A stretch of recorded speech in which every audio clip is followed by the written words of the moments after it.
Hey guys, it's Jamie here. Welcome to a Stash Builder tutorial. This time we're going to do some pennant flag decorations for junk journals from scraps. I've given you 2 templates which I've printed up 3 times so I can make plenty of stash from my scraps for future journals. First thing we need to do is roughly cut out each flag or pennant. You will find the link for these templates in the video description. Also in the video description you will find a link to my Ko-fi tip jar. In my next video I will show you what I've bought with the recent tips.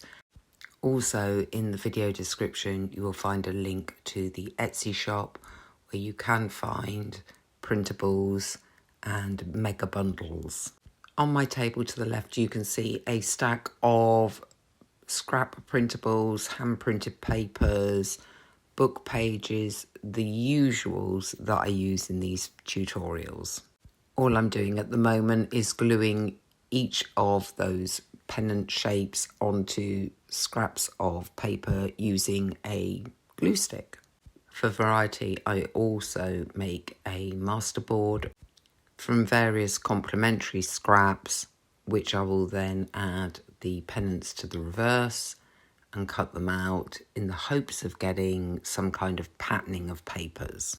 The advantage of gluing the flag shapes to the reverse of this masterboard is that you don't actually know what you're cutting out. So the final effect on each flag is a surprise. It really does help take away the decision-making process. I am a big masterboard fan. In fact, there is a separate playlist on this channel that must have at least 34-35 videos. Once you've covered and cut out all your flags, you will see on the larger ones there is a line.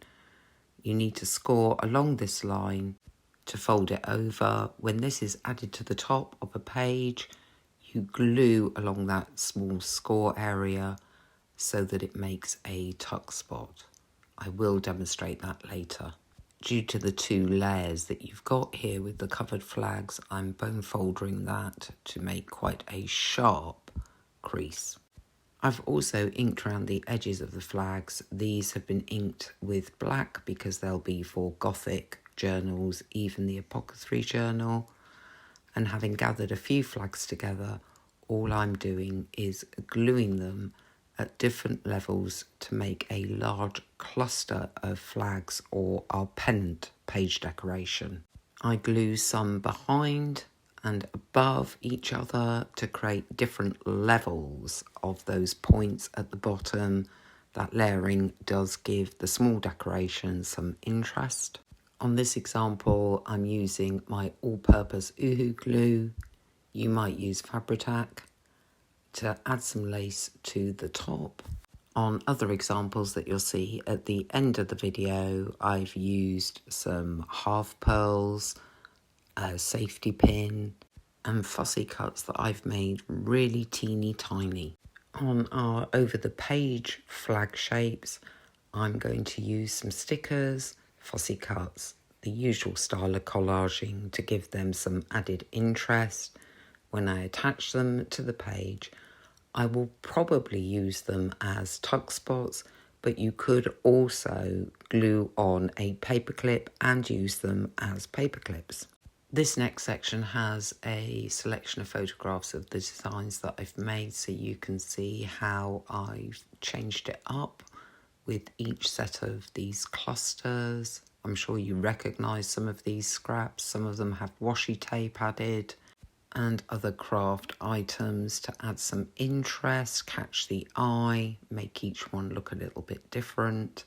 As you know by now, I quite like grungy journals, so I've heavily inked them in both black and also vintage photo.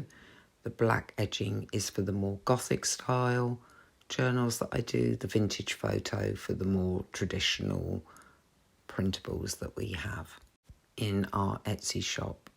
A lot of the added page decorations are either stickers or fussy cuts from previous kits that we've produced. I hope you've enjoyed this very short tutorial, and I will see you in the next stash busting video.